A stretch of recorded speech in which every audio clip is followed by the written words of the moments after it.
빌립보서 2장 1절부터 11절까지 말씀입니다.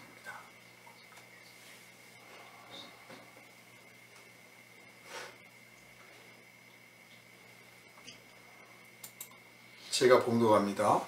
그러므로 그리스도 안에 무슨 권면이나 사랑의 무슨 위로나 성령의 무슨 교제나 긍휼이나 자비가 있거든 마음을 같이하여 같은 사랑을 가지고 뜻을 합하며 한 마음을 품어 아무 일에든지 다툼이나 허영으로 하지 말고 오직 겸손한 마음으로 각각 자기보다 남을 낮게 여기고 각각 자기 일을 돌볼 뿐더러 또한 각각 다른 사람들의 일을 돌보아 나의 기쁨을 충만하게 하라.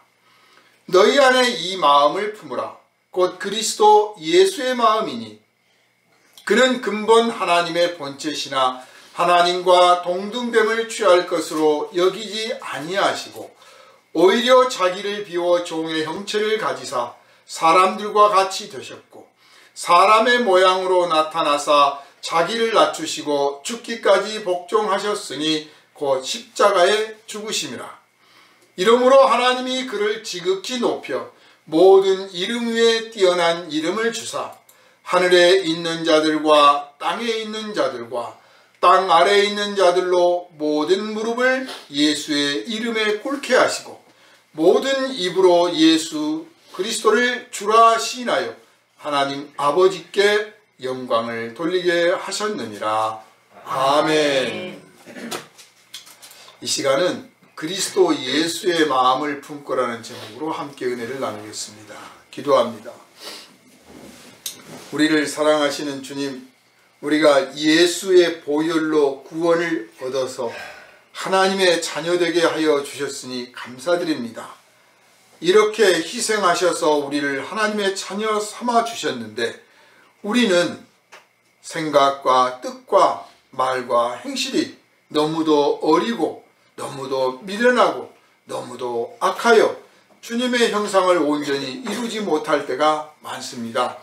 그러므로 날마다 우리가 주님 앞에 더 한 발자국 한 발자국 나가기를 힘쓰는 가운데서도 우리의 연약함을 인하여 하나님 앞에 간절히 기도할 때가 많습니다. 이 시간 주님 말씀을 주셔서 그 말씀이 우리를 다스리시고 지배하시고 말씀이 우리를 고쳐주심으로 우리가 변화받아 하나님 기뻐 받으실 자녀로 성장하게 하여 주시옵소서. 오늘 주님께서 우리에게 그리스도 예수의 마음을 품고라는 제목 가운데 넘치는 은혜를 허락하여 주실 줄 믿사오니 오직 성령의 충만함을 받게 하시고 이 땅에서 예수를 드러내고 증거하는 데 조금도 부족함이 없게 하여 주옵소서. 우리에게 주어진 생명이 참으로 아름답고 가치 있다고 고백할 수 있는 날이 속히 오게 하여 주옵소서. 오직 진리의 영이 우리와 함께 하심으로 말씀을 들을 때 깊은 깨달음을 얻게 하실 뿐만 아니라 온전히 말씀 앞에 굴복하게 하여 주시고 순종하여 결단함으로 하나님 앞에 나가게 하시고 또한 우리의 삶의 모든 영역 속에서 내 뜻과 내 생각이 이루어지는 것이 아니라 주님의 말씀, 주님의 뜻이 이루어짐으로 우리가 말씀의 사람이라는 하나님께 영광 돌리게 합당한 칭찬을 받기에 조금도 부족함이 없게 하여 주시옵소서. 오직 성령께서 감화와 감동 주시기를 간절히 바라오며 우리를 구원하신 예수님 이름으로 기도하옵나이다. 아멘. 할렐루야. 아멘. 요즘 그 넷플릭스에선가 나는 신이다 해가지고 아주 센세이션이 일어났습니다. 사실 새삼스러운 일이 아니죠. 이단 사이비가 엄청나게 많아서 사실은 이렇게까지 많은가 싶을 만큼 많아요. 보통 이제 이단이라는 말은 신학적인 표현이에요. 신학, 교회가 있으면 교회가 그냥 사람들이 모이는 것을 교회라고만 하지 않고 신앙을 가지고 모였잖아요. 그러면 이 신앙이라는 것을 전해주는데 그 전해주는 것이 A 다르고 B 다르고 C 다르고 다 각각 다르면 도대체 이게 신앙이 뭔지 분별하기 어렵잖아요. 그래서 예수께서 가르쳐 주신 그대로 가장 기본이 되고 흔들림이 없는 불변의 진리를 바탕으로 그 바탕을 가지고 그것을 체계적으로 설명한 것을 신학이라고 합니다. 물론 신학은 하나이지만 얼마든지 다양성을 띌 수는 있겠죠. 마치 장미가 다 똑같은 장미가 아니고 모양이 조금 다르고 향이 조금 더 다르고 생김새가 조금씩 다를 수 있듯이 같은 그리스도의 신학이라고 하는 것을 물려받았지만 약간씩은 달라질 수 있어요. 그 약간씩 다르는 것을 우리가 교파라고 합니다. 교파. 그 교파 안에서 여러 교회들이 뭉쳐 있는 것을 교단이라고 하는 거예요. 그래서 교회가 있고 교회 안에 교파가 있고 교파 안에 교단이 있죠. 우리가 거룩한 공교회와 하고 사도신경에서 고백했는데 거기서 공교회란 말은 교회는 하나밖에 없는 거예요. 모든 교회가 합해서 한 교회예요. 그 한 교회는 하나의 신앙을 가지고 있죠. 예수 그리스도가 우리의 구주시다. 하나님은 우리의 아버지가 되시고 그분은 전능자요 천지를 창조하신 아버지다. 그래서 그걸 고백한, 대표적으로 고백한 기본 고백이 바로 사도신경이에요. 이 사도신경이라고 하는 것은 사도들이 물려받은 신앙, 사도들이 이어온 신앙, 사도들의 교훈에 의해서 고백되는 신앙, 바로 그 신앙이 바로 신학이죠. 그래서 이단이다라고 하는 것은 그 정통 신학, 바른 신앙과는 다른 뭔가 곁길로 간, 딴 길로 간, 부족하거나 오해가 있거나 비뚤어져 있는 그런 신학을 우리가 이단이라고 합니다. 그러니까 출발은 이단에서 출발했으나 바른 신앙으로 정착이 되는 사람도 있고, 출발은 바른 신학으로 출발했으나 나중에 이단에 빠지는 사람도 있을 수 있습니다. 그래서 우리가 늘 자신을 성찰하고 바른 신앙을 배워나가는데 흔들림이 없도록 해나가야 될 줄로 압니다. 반면에 사입이라는 말은 이제 정치적이고 사회적인 용어예요. 다시 말해서 이게 종교처럼 보이나 종교가 아니고, 진리처럼 보이나 진리가 아니에요. 그래서 무리를 빚고 죄를 짓고 사회를 혼란에 빠뜨리는 내용이 들어있다. 그런 집단들을 사입이라고 합니다. 그러니까 이단은 사입이가 되어갈 가능성은 당연히 있는 거고, 사입이는 어떻게 해도 바르질 않죠. 그래서 이단이란 용어는 기독교 안에서 또는 불교는 불교 안에서 이단이라고 말할 수 있는 거고, 사입이는 종교를 떠나서 그들이 불교를 표방하든 기독교를 표방하든 뭘 표방하든 간에 사회 문제를 일으키고 있으면 그게 사이비 집단이다. 이렇게 말할 수가 있습니다. 그런데 그 사이비들을 보면 그 교주격 되는 혹은 지도자가 된다고 하는 사람들의 그 말과 행실들을 우리가 봤을 때 정말 잘못돼도 한참 잘못됐구나 하는 것들을 누구라도 판단할 수 있을 정도입니다. 누가 봐도 이 사람 엉터리구나, 어떻게 이런 사람을 믿고 따를까 싶죠. 그럼에도 불구하고 사람들이 그를 추종하고, 그런 추종 세력들이 몇천 명, 몇백 명인 집단도 있지만 몇천 명은 아주 소규모 집단이고, 국내에는 몇십만 명씩 되는 집단들이 벌써 10개쯤 된다 이렇게 알려져 있어요. 그러면 어마어마한 숫자인 거죠. 그들 숫자를 합하면 사실 100만, 200만이 된다는 이야기잖아요. 다른 종교를 떠나서. 그러니 참 심각한 문제가 아닐 수 없습니다. 자, 그러면 이단이냐 아니냐는 어떻게 분별할까? 이단이냐 아니냐는 신학을 바르게 공부하지 않으면 사실 분별하기 어려워요. 바른 신학을 공부하고 이 신학이 흔들리지 않고 바르게 가야만 이단인지 아닌지 구별할 수도 있고, 또 자신도 이단에 빠지지 않을 수가 있어요. 그래서 영적 지도자, 이 신학자, 목회자는 이 이단에 빠질 수 있는 가능성이 언제든지 있기 때문에 늘 바른 신학을 공부하고 점검하고 그 신학에 맞춰서 자기의 신앙 상태를 늘 점검해야 되는 것입니다. 그러나 사이비는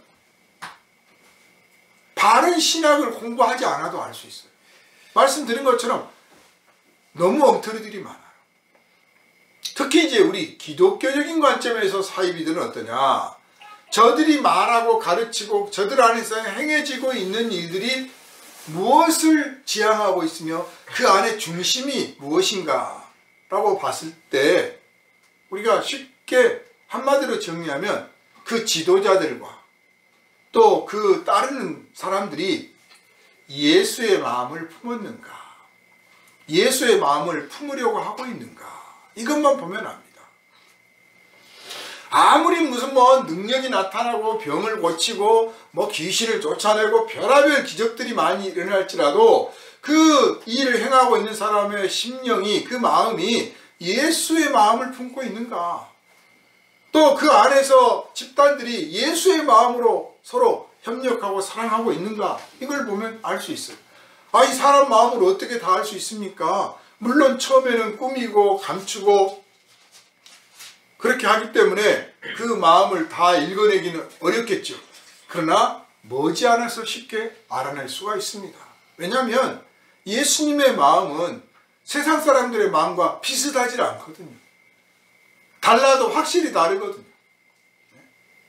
우리가 누구를 사랑하고 누구를 아끼고 누구를 보살피고 챙긴다 할 때 일반인들이 하는 것과 그리스도인이 하는 것은 차원이 다르다 그 말이에요. 훨씬 깊고 훨씬 높고 무엇보다도 깨끗하죠. 거룩하죠. 그런데 지금 무리를 믿고 있는 그 소위 그 지도자들, 교주라고 하는 사람들을 보면 인간의 탈을 쓰고 어떻게 저런 짓을 할 수 있을까 싶을 정도의 행위들과 온갖 추악한 일들을 버젓이하고 그걸 따르고 그것을 지지하고 의심 없이 믿고 따르는 모습을 볼 때 참 불쌍하다, 이렇게 생각을 하게 됩니다. 그래서 우리가 그냥 그 듣기 좋은 말로, 멋진 말로 예수의 마음을 품어야지 이렇게 생각하지 말고 정말 마음씨 하나를, 내 마음씨가 내 마음이 아니고 이제 내 안에 예수님의 마음이 품어져야 된다고 하는 사실에 대해서 깊은 자각이 있기를 주님의 이름으로 부탁을 드립니다.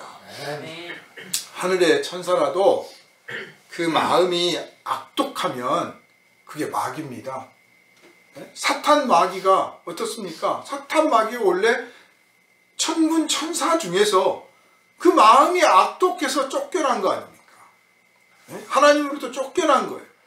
그러니까 능력은 천사지만 마음이 악독하면 그걸 마귀라고 하는 거예요. 능력을 바라보지 말고 마음을 볼 줄 알아야 돼요. 마음이라는 게 사실 감춰놓고 있으면 안 드러나지만 반드시 드러나게 돼 있어요. 따로 떨어져 있으면 모를까 만나서 이야기하고 밥을 같이 먹고 행동하다 보면 그 마음이 다 드러납니다. 드러나요. 그래서 이 사람이 능력도 있고 입으로는 참 좋게 말하는데 마음이 악독하구나, 마음이 더럽구나, 마음이 죄로 가득 차 있고 마음에 시기심이 많고 마음이 진실하지 못하구나, 우리가 느낄 수 있어요. 그럴 때 그냥 마음의 경계를 딱 칠 줄 알아야 돼요. 그럼에도 불구하고 괜찮아 해버리면 넘어가는 거죠. 사람도 마찬가지죠. 사람도 천사도 악독한 마음을 품으면 그게 마귀듯이 사람도 마찬가지예요. 능력이 있고 지혜가 있고 똑똑하고 참 괜찮은 사람인데 그 마음이 악독하면 그 사람 하는 짓이 마귀 짓이에요. 필연적으로. 오늘 우리 사회 속에서 보면 그렇습니다.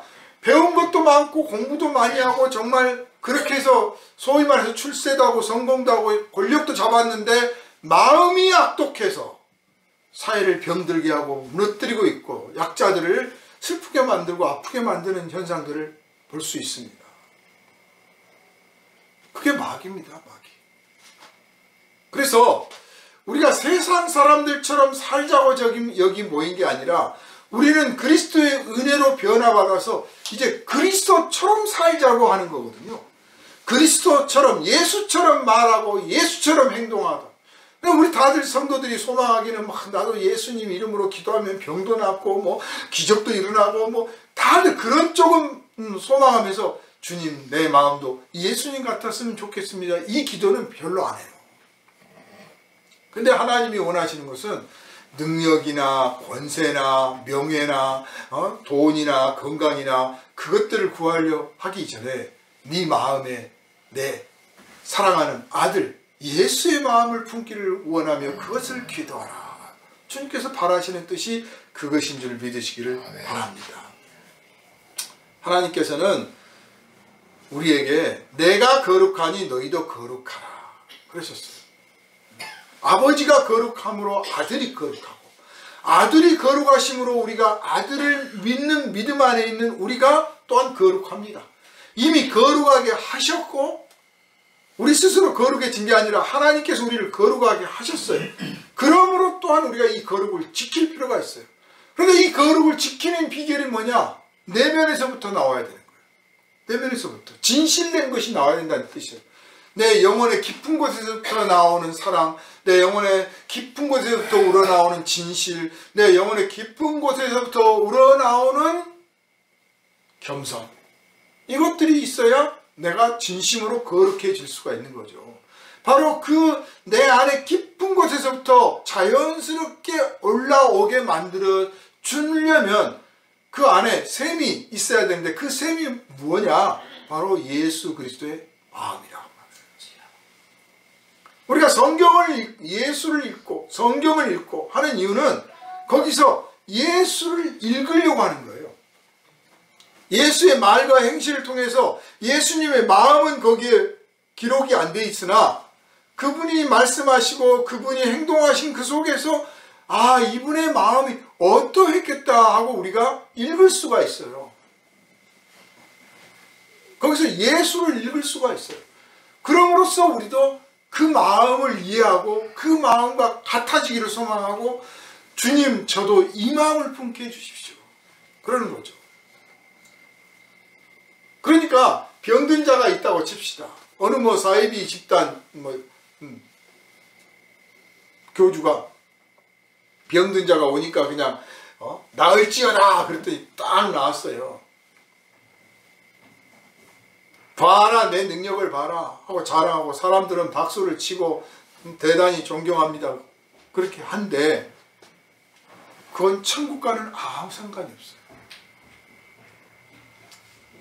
천국과 상관이 없어요. 의사가 환자를 고쳐주고 봐라 내 실력이 어떠냐. 그래서 의사가 칭찬받고 그 돈도 벌고 그러잖아요.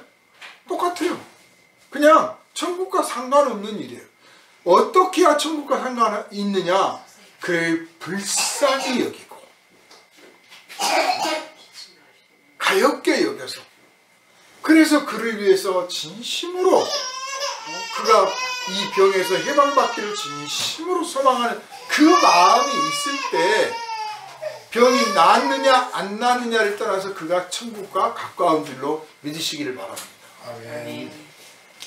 우리가 친구를 만나도 가정에서 생활을 하더라도 또는 사업에서 사람을 만나고 무엇을 하더라도 우리 마음에 예수님의 마음이 품어지고 그래서 거기서부터 말 한마디라도 손짓 하나라도 나오면 우리는 천국과 가까운 삶을 살고 있는 것이고 우리 안에 미움과 시기와 교만과 게으름과 의심과 불순종과 악독함이 있는 상태에서 말이 나오고 손짓이 나오면 우리가 제 아무리 그럴듯한 지혜를 갖고 포장을 했을지라도 우리는 천국과 멀고 지옥과 가까워진 사람이다.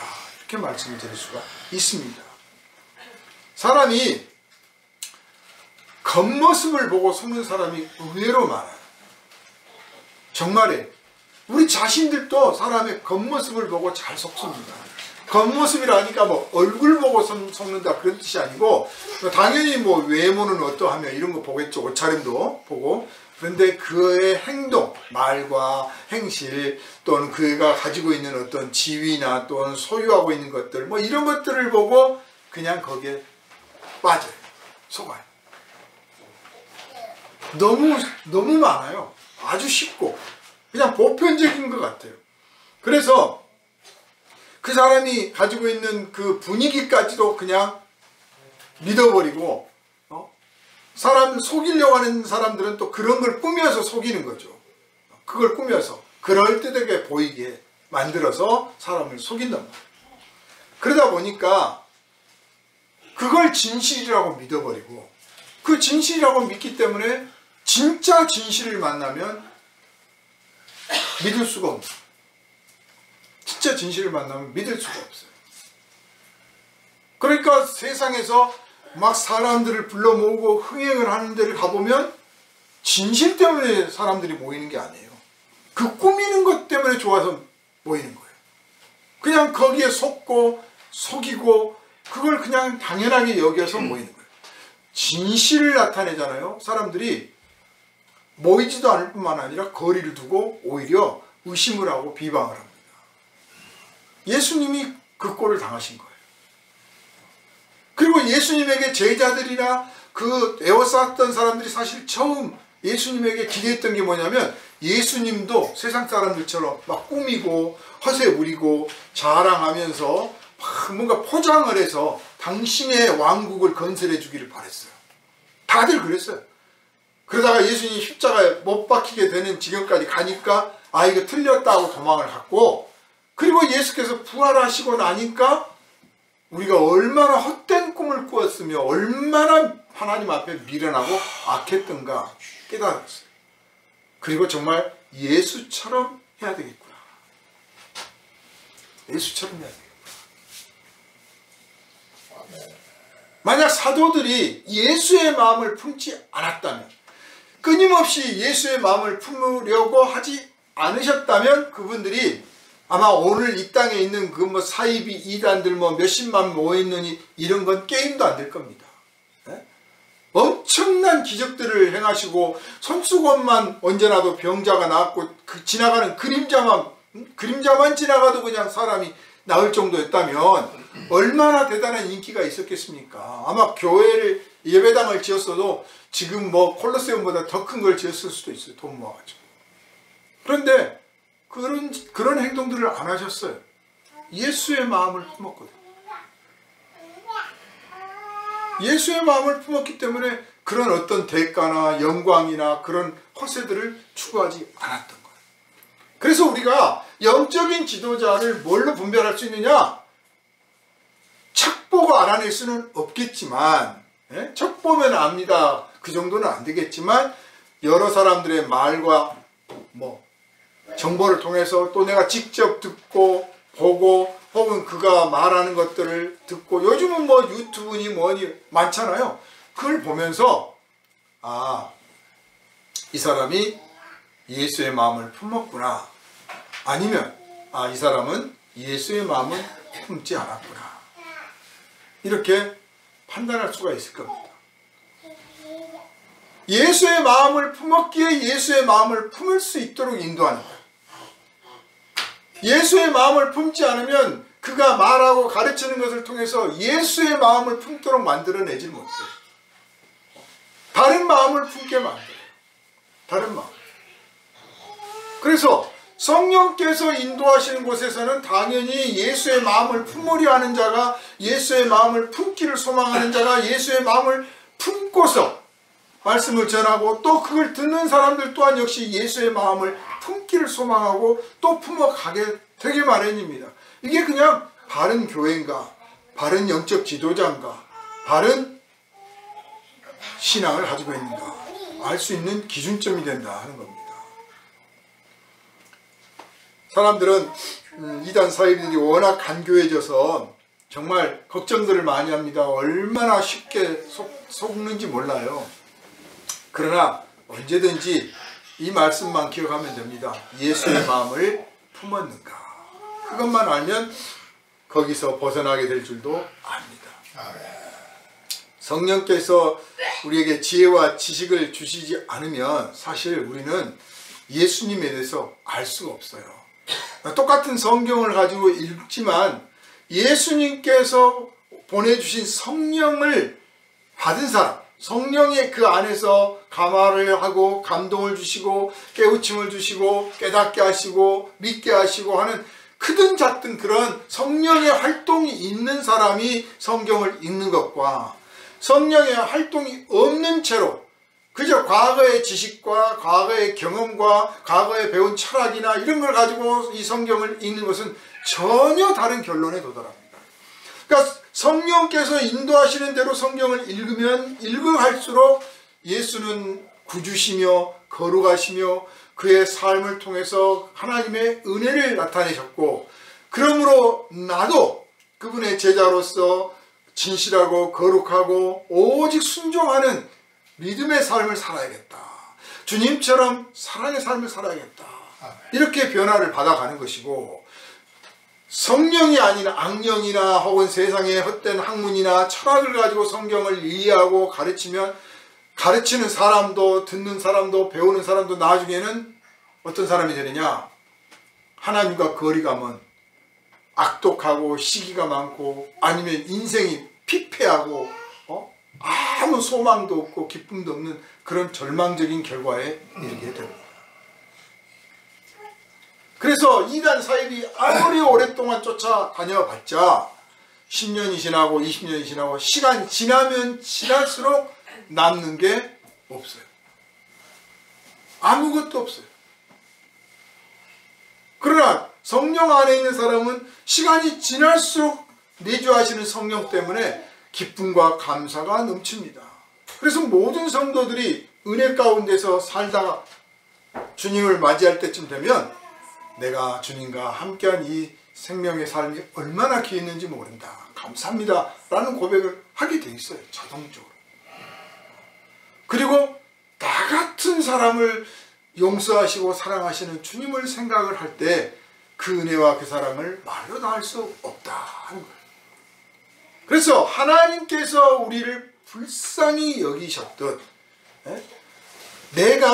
내가 그때 내가 결심하고 교회에 나갔으니까 내가 이런 복을 받는 거야. 이건 은혜를 모르는 소리예요.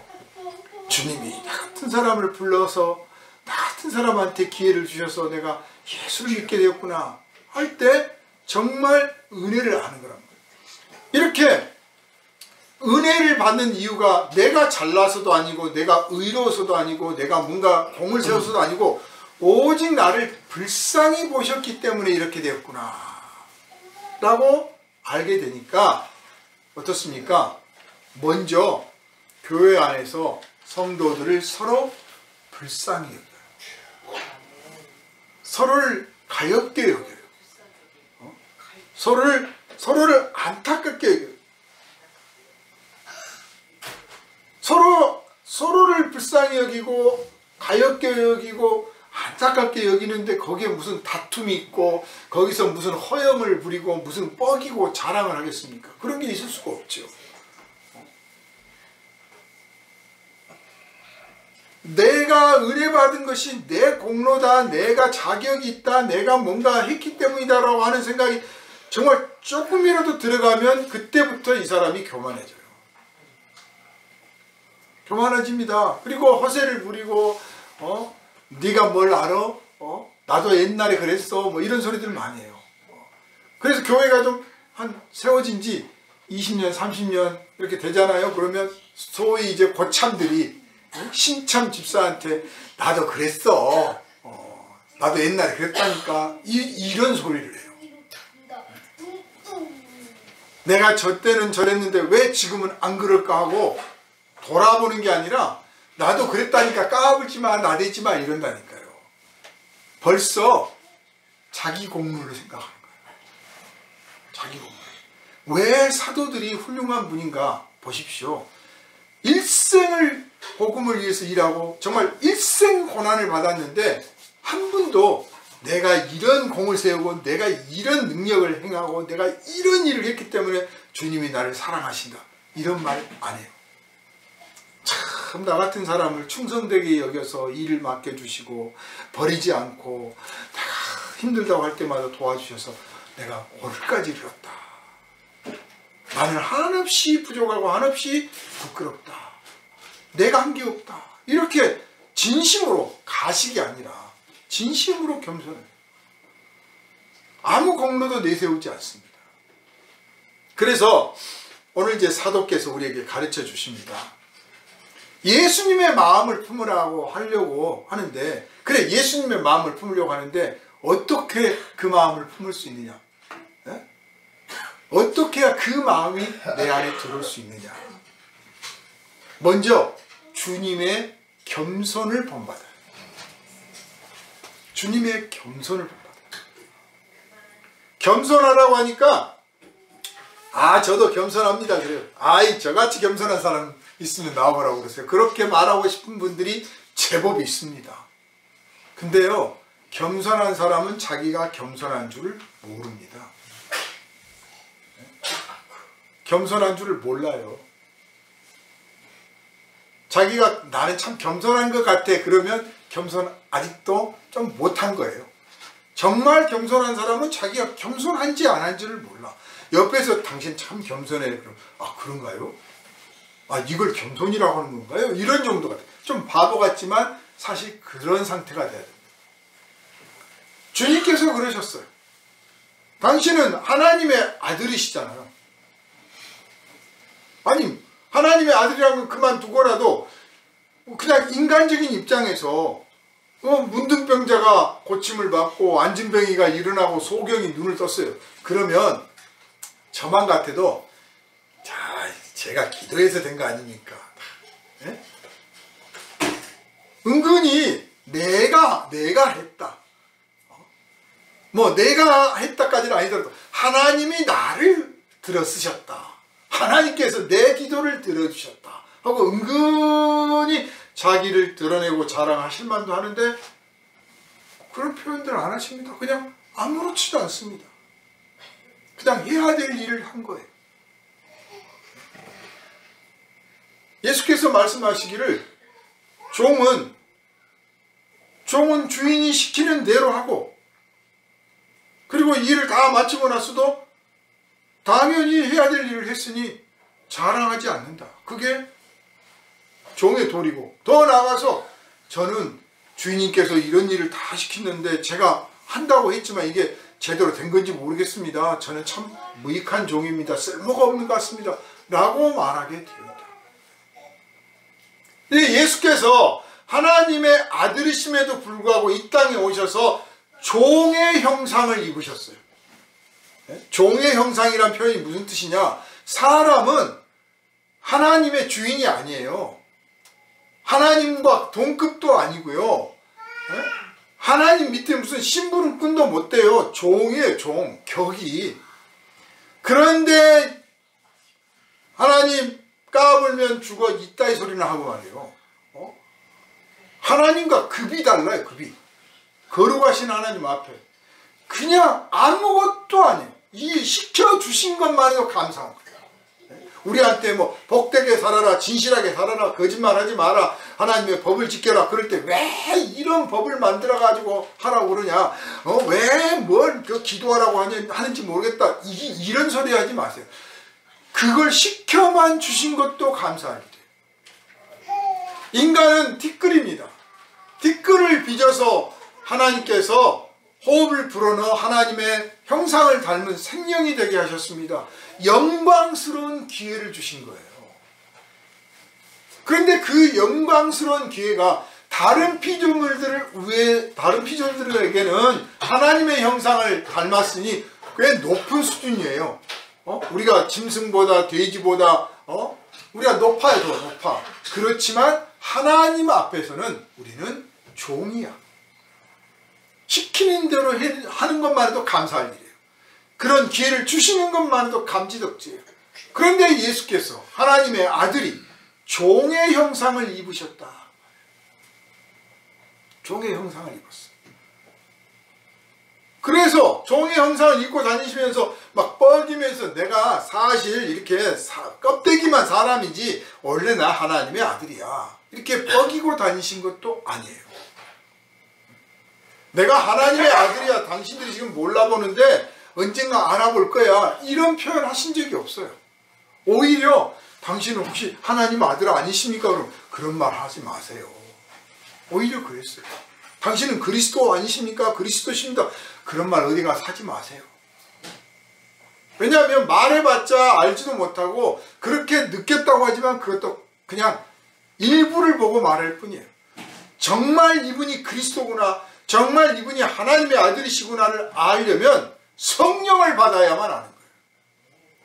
그러니까 예수님, 제자들이 예수님과 같이 다니면서 예수께서 뭐 병자를 고치고 무리를 걸어오시고 막 하니까 당신은 하나님의 아들이십니다 하고 막 절을 하고 놀라움을 표현했지만 결국 그들이 어땠습니까? 그런 고백을 하고 그런 경의를 표현했지만 나중에 예수님 십자가에 못 박힌다고 하니까 다 도망가 버리잖아요.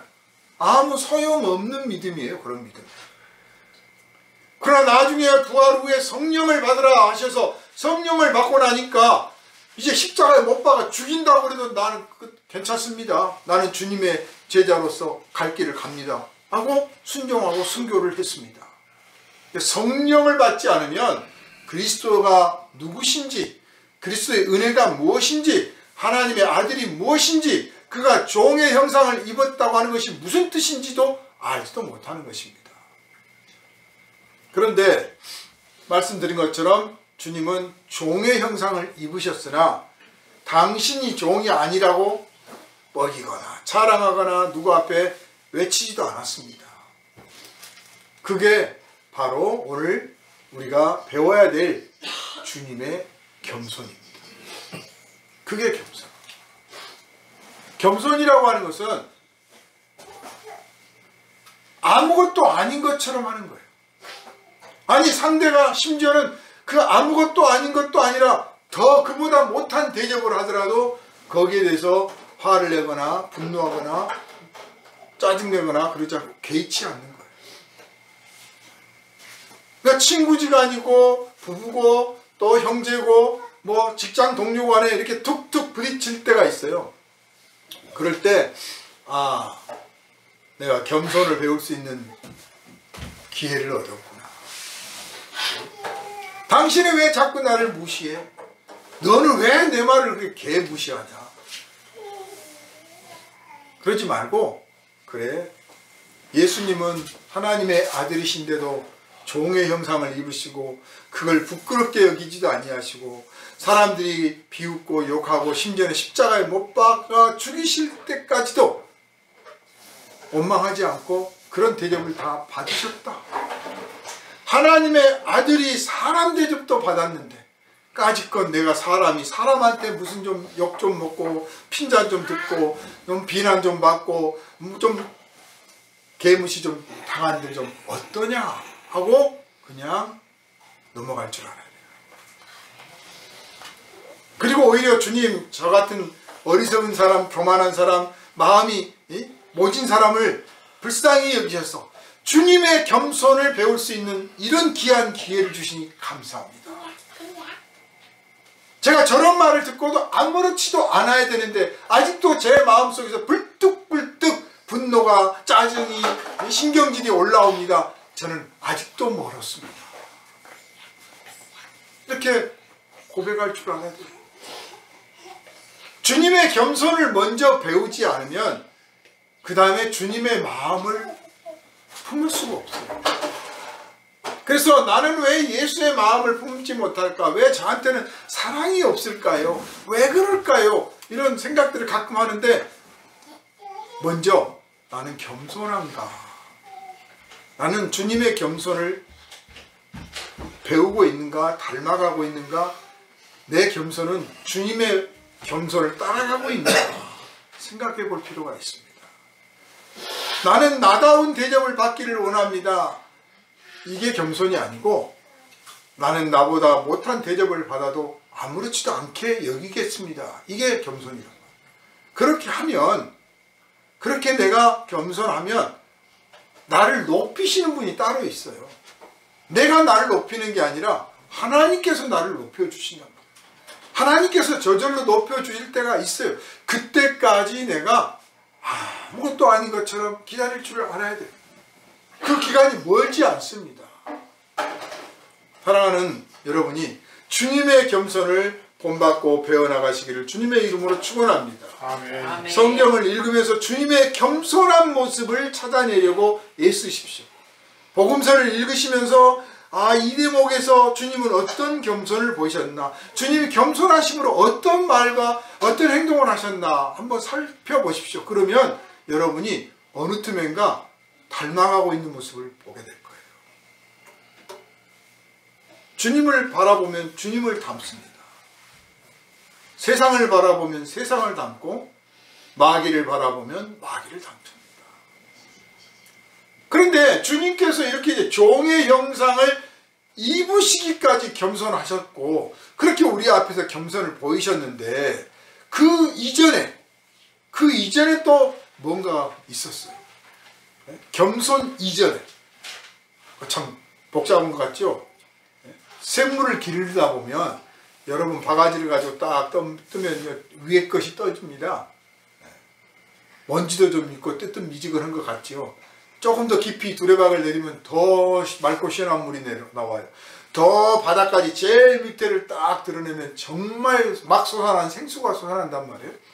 우리 주님 안에서는 수준이 다 다른 건 아니지만 똑같지만 우리가 말씀의 깊이를 조금 더 들어가 보면 그렇다는 거죠. 주님의 그 겸손 이전에 주님이 겸손하게 된 꾸며낸 겸손이 아니라 저절로 된 겸손은 어디서부터 왔는가 하는 거예요. 그게 바로 주님께서 오늘 본문에서 말씀하신 것처럼 자기를 비우셨다. 세상에서 우리가 만들어낸 겸손은 내가 겸손합니다.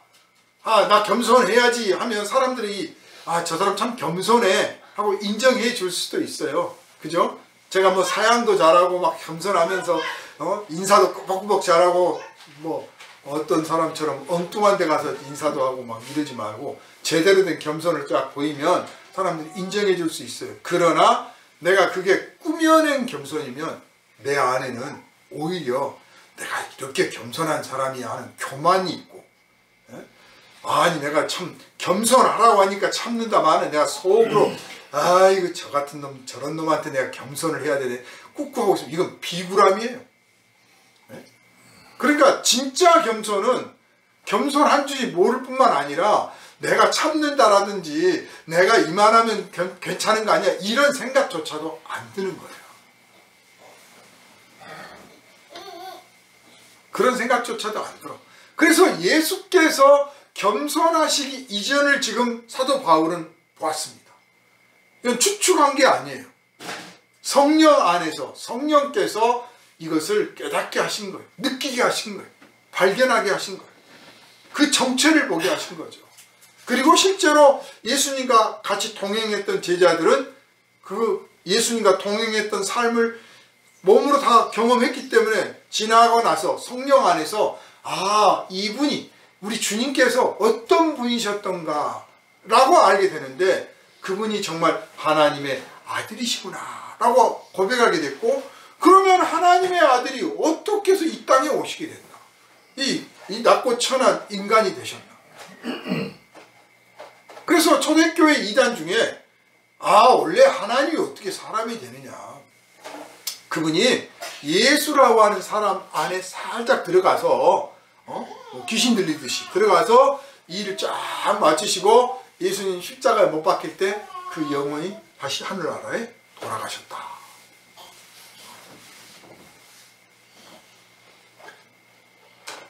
귀신 들린 것처럼 그런 이단도 있고 그런 이단도 있어요. 또 그건 아니고 중간중간 써먹은 거다 그런 이단도 있고 제대로 이해를 못하는 거예요. 왜냐 그가 겸손하신 것까지는 알아.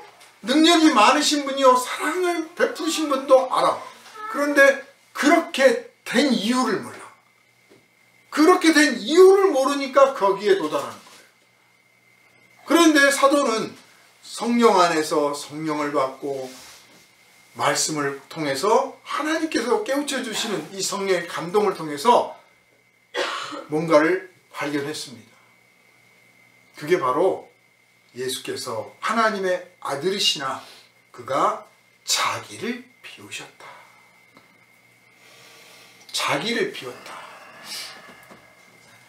여러분은 여러분을 비우면 뭐가 될 것 같습니까?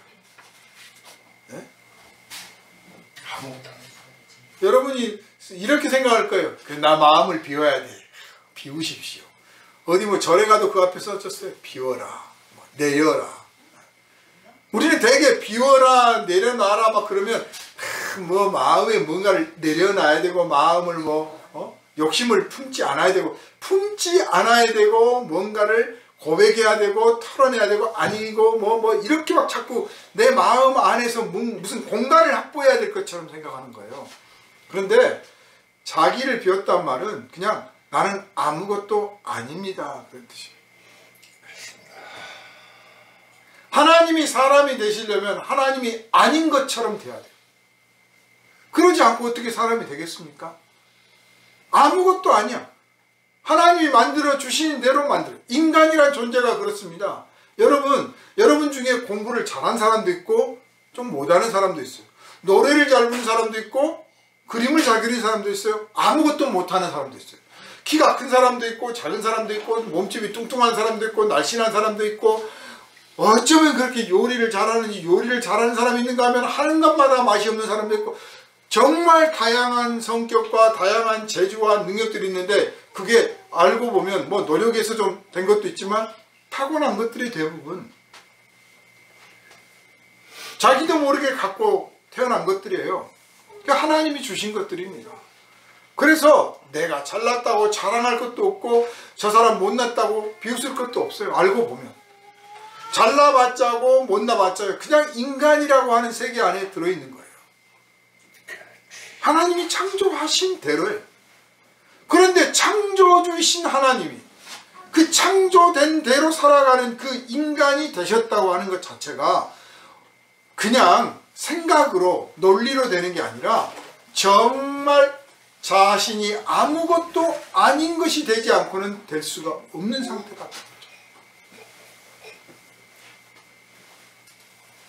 그래서 자기를 비우셨다라고 하는 것은 나는 아무것도 아닙니다. 아무것도 아닙니다. 그래서 아무것도 아니었기 때문에 완전히 당신을 비우셨기 때문에 하나님께서 하나님의 아들을 사람의 형상으로 태어나게 하실 수가 있었던 거죠. 여러분 말씀을 깨달을 수 있겠습니까? 하나님의 아들이 아무것도 아닌 것으로 당신을 비우셨기 때문에 하나님께서 그 아들을 사람으로 태어나게 하실 수 있었다는 거예요. 자기를 비우셨기 때문에. 조금이라도 덜 비우셨으면 사람이 안 되셨을 거예요. 실제로 능력을 발휘하려면 천사로 오시면 되지 왜 사람이 되십니까? 그죠? 천사가 훨씬 능력을 많이 발휘하고 대접도 받고 일도 잘하고 마음대로 돌아다닐 수도 있는데 왜 사람이 되시냐고. 사람이 되셔서 사람 가운데 사시고 사람의 친구가 되고 사람의 아들이 되고 그리고 사람을 위한 속죄의 제물이 되시기를 원하셨기 때문에 사람이 되신 거 아닙니까? 자기를 비우셨다. 그래서 사도가 지금 이 표현한 이 자기를 비우셨다는 말씀을 저는 이 말씀을 읽을 때 막 어떤 감동을 느꼈냐면 아마 엉엉 울면서 쓰셨을 거예요. 엉엉 울면서 오 하나님 이렇게 비우셨군요. 말도 안 되는 일입니다. 우리는 뭐 어메이징 그레이스 하면서 막 병을 고쳐주시고 나 같은 죄인을 위해서 십자가 지어서 어메이징 그레이스 막 하는데 더 놀라운 어메이징 그레이스는 하나님의 아들이 당신을 비우셔서 종의 형상 사람이 되신 것이에요. 사람이 되신 그 엄청난 감동을 받고 아주 막 타격을 받는 거예요. 심령이. 그걸 표현할 길이 없어. 그래서 자신을 비우셨다. 이 한마디로 표현한 거예요.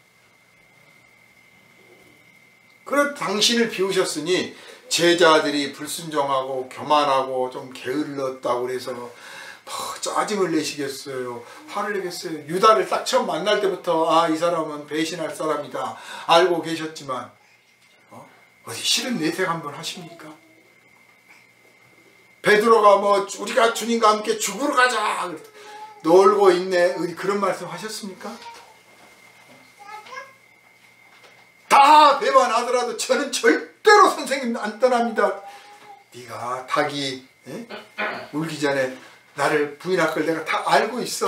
그렇다고 거기서 뭐 야박을 구박을 주십니까? 뭘 하십니까? 아는 그러시잖아요. 왜냐? 처음부터 비우셨거든요. 당신을 비우셨기 때문에 하나님께서 부어주신 그대로가 다 찰 수 있어요. 성경에 보면 하나님께서 예수에게 성령을 물 붓듯 기름 붓듯 부으셨다 이렇게 표현되어 있어요.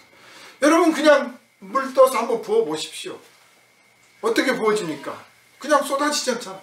쏟아지잖아요. 부으면 부은 대로 들어가는 게 물 붓는 거잖아요.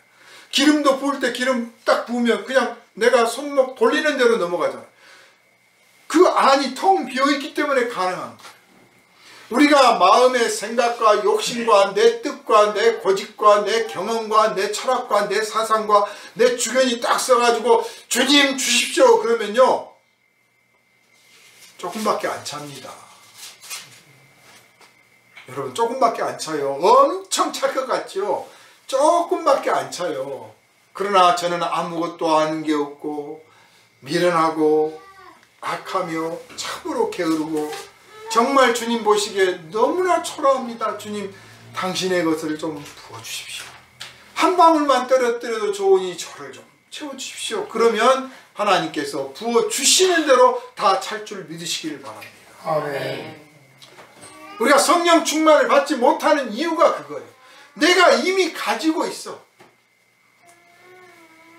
그런 면에서 나는 어쩌면 이단이 될 수도 있는 거예요. 내 생각, 내 신앙, 내 철학이 딱 정해져 있어. 그래서 하나님이 주시는 것대로가 아니라 내가 원하는 것대로예요. 내가 원하는 대로 하나님이 주시고 하나님이 주시는 대로 주시는 것이 바로 내가 원하는 것이 되려면 내가 영적 수준이 엄청 높아져야 돼요.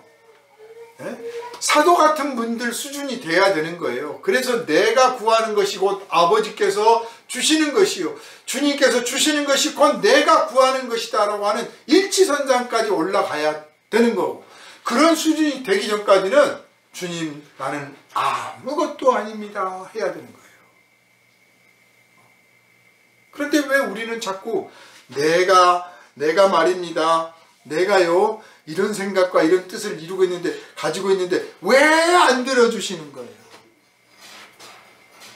주님 제가 계획을 이렇게 하고 있는데 왜 안 들어주시는 거예요? 언젠가에 제 제자 중에서 이런 분이 있었어요. 그 북한 선교를 하시겠다고 또 사둔간에 두 분이 날 찾아와가지고 우리는 북한 선교를 해야 됩니다. 지금 준비도 다 돼 있고요. 막 해야 됩니다.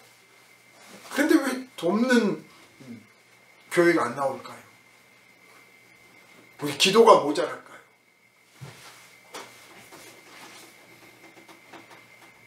그 자기 생각이죠.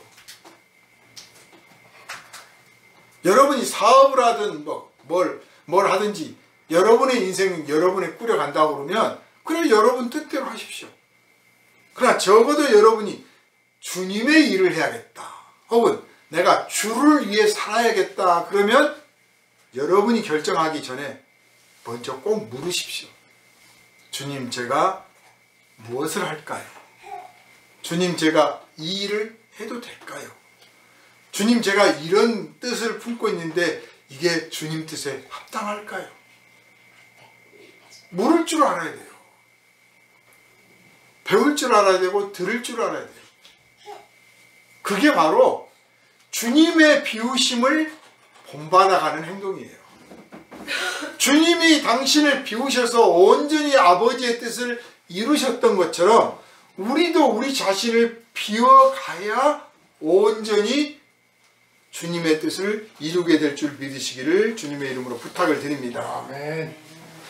그래서 비운다는 말은 좀 다른 말로 표현하면 좀 그럴듯하게 표현하면요 자를 버린다 이렇게 표현할 수 있어요.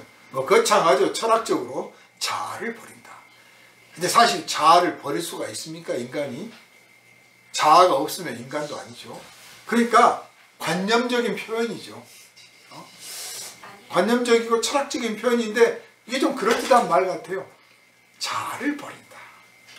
이걸 조금 약화시켜 표현하면 내려놓는다. 내려놓는다.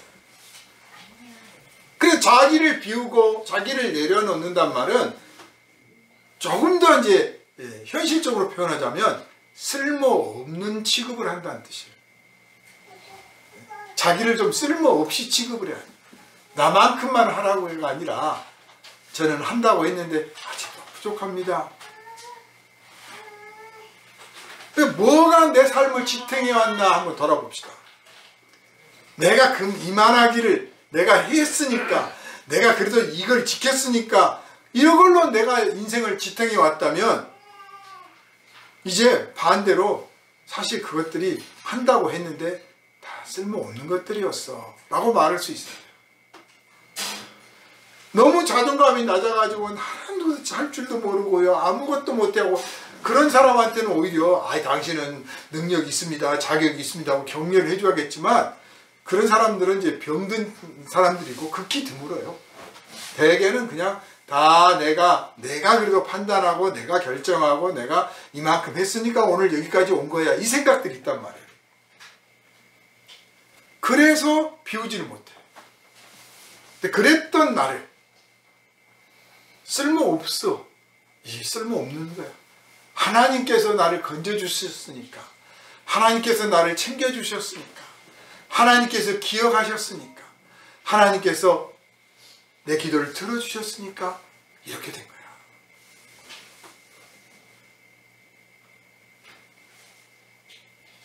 나는 아무것도 아니야. 오히려 기도할 기회를 주셨던 거야. 하나님이 뭔가를 하시려고 나에게 기도하라고 기회를 주셨던 거야. 이게 자기를 비우는 거예요. 자기를 비워가야 그 다음 주님의 겸손을 본받고 따라갈 수 있을 줄로 압니다. 예수를 믿는 사람들이 모였습니다. 그게 교회입니다. 그러니까 예수를 믿는 사람들이 모였으니까 당연히 주님의 겸손을 본받는 사람들이고, 주님의 겸손을 본받으려고 하는 사람들이니까 당연히 마음을 비우는 사람들이죠. 자기를 비우는 사람들이죠. 교회는 그래서 비우려고 오는 것이요, 비워지는 것이요, 꽉 채워가지고 왔다가 여기서 나갈 때는 다 비우고 나가는 것이에요. 반대가 아닙니다. 가서 뭐 얻어가야지가 아니라 오히려 다 내려놓고 비우고 가는 것이에요. 텅 빈 상태로 되어가는 것이에요. 그게 바람직한 모습이에요. 그럼 왜 우리가 주님 앞에서 자기를 비우고 주님의 겸손을 배워야 되느냐? 왜 그래야 되느냐? 우리는 우리 것이 아니거든요. 그거 아셔야 됩니다. 이제는 내가 산 것이 아니요, 내 안에서 예수께서 사시는 것이다. 이전의 인생 그대로 내가 살아가고 있고 앞으로도 그렇게 살다가 숨을 다하겠지만, 내가 살고 있고 나만 산 게 아니라 내 안에 예수께서 살고 계신다. 적어도 두 몫을 하는 거예요. 더 잘하면 이제 내 몫은 없어지고 주님 몫만 있습니다 라고까지 되겠죠. 그러나 그런 고백이 나오기 전까지는 그래, 내 몫도 있고 주님 몫도 있습니다 까지는 해야 될 거 아니에요. 내 안에 주님이 살고 계셔. 내 것이 아니야 이제. 집을 샀는데 야, 등기 그거 반은 내 거다, 그런 식이에요. 네 인생 반은 내 거다. 그래, 절반은 너를 위해서 살지만 절반은 나를 위해서 적어도 살아주라. 나중에는 내 인생 전부 당신 것입니다. 그렇게 말씀드리면 그분이 좋아하시겠죠. 어쨌든 우리가 주님의 것이 되었기 때문에 이제 나는 마땅히 자기를 비워야 되는 거예요. 마땅히 내가 내 주인 노릇을 하고 있던 내 자리를 비워드려야 돼요. 그 자리를 주님이 차지하시도록 해드려야 돼요. 내 생각에서, 내 마음에서, 내 뜻에서, 내 철학에서 주님이 자리하시게 해드려야 돼요.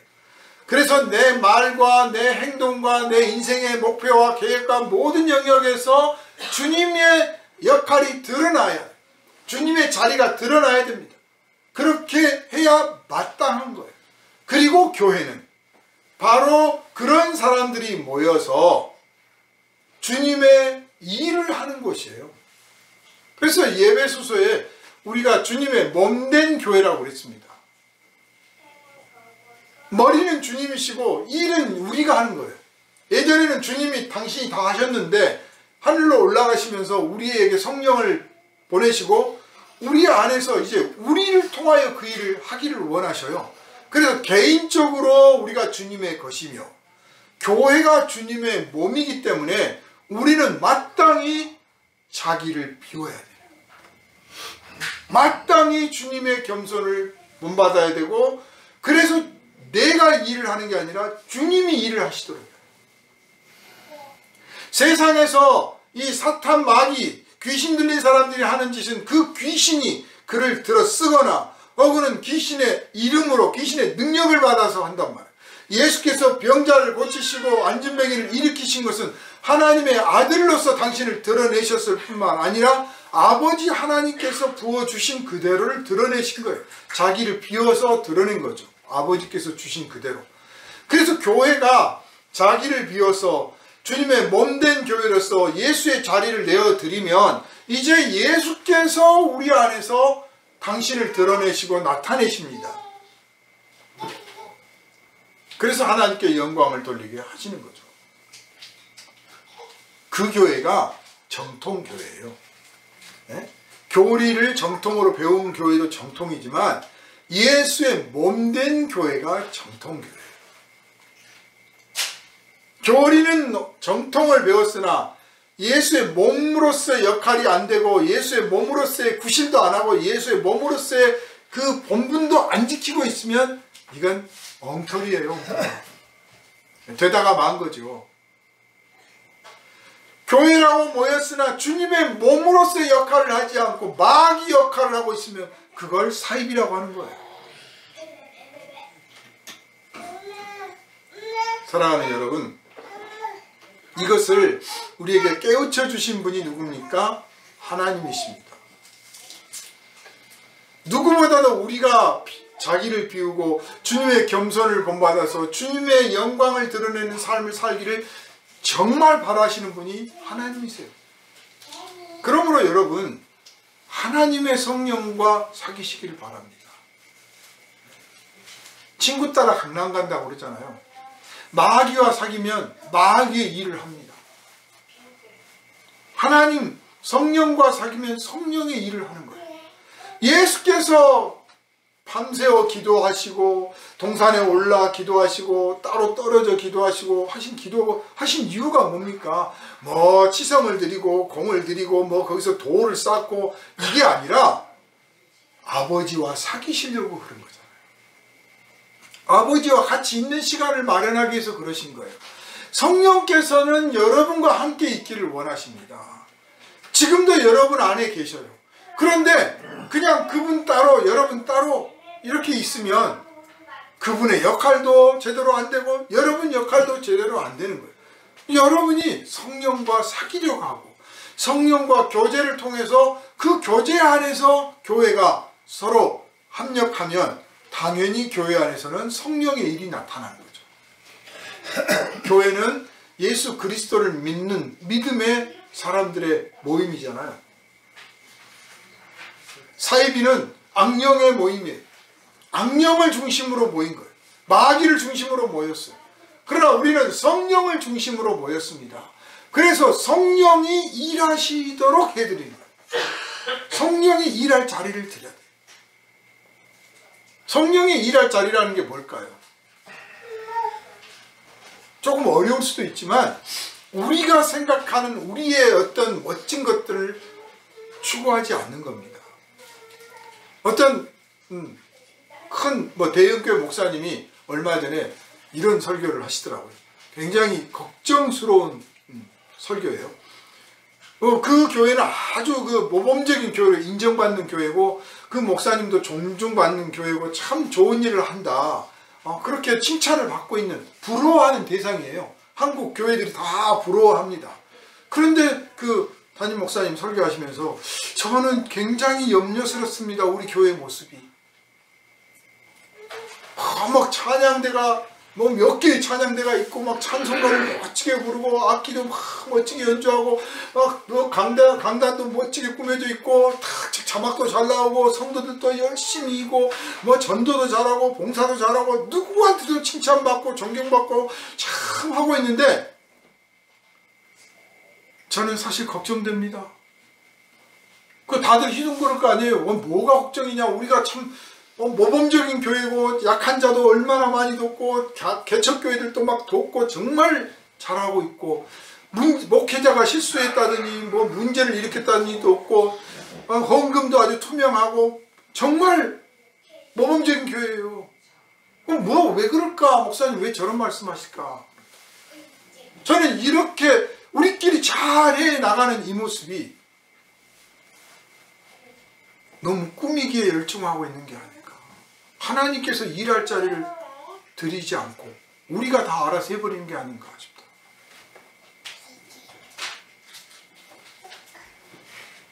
제가 뭐 여기저기 막 좁기도 하지만 꾸미지 않는 이유가 그거예요. 멋진 음악이 있어야 감동을 받고 그래야 은혜를 받는다면 성령께서 일하실 시간은 뭡니까?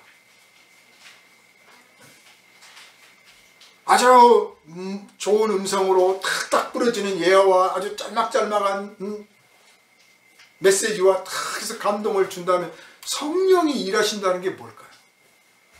저는 우리 교회 안에서 제가 어떤 일을 하는 게 아니라 여러분이 뭘 하는 게 아니라 무엇보다도 성령께서 일하셔서 우리 마음을 만져주시고 움직여주시고 우리를 변화시켜 주시기를 기대합니다. 그 시간을 기대하는 시간이에요. 사실 우리 성도들이 교회 올 때 오늘 목사님 설교가 어떨까? 오늘 무슨 기도할까? 오늘 찬송을 어떻게 할까? 내가 기도를 어떻게 할까? 여기 전에 그런 생각 그런 뜻 이전에 오늘 성령께서 우리를 어떻게 만져주실까? 오늘 내가 성령님 안에서 어떤 마음의 고백이 있고 어떤 교제가 있을까? 우리 성도들이 성령 안에서 어떤 교제가 이루어질까?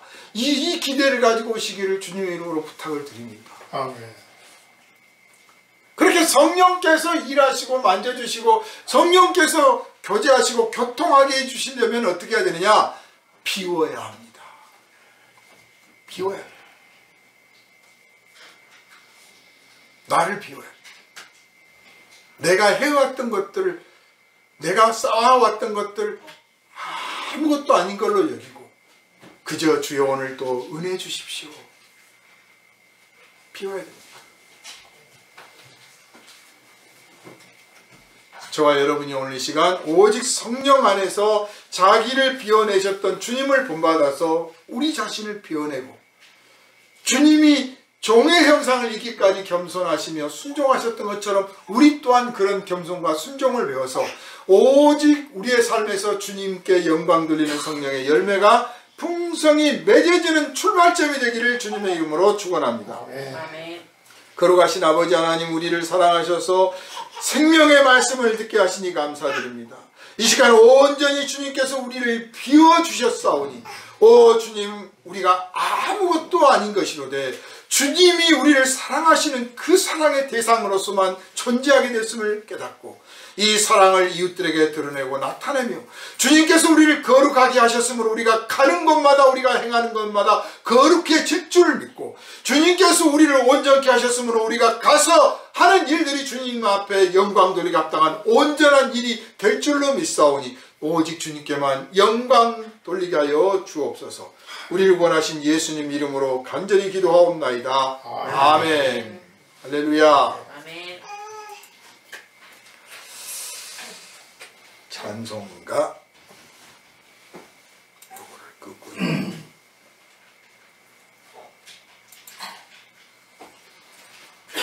200장. 감사합니다.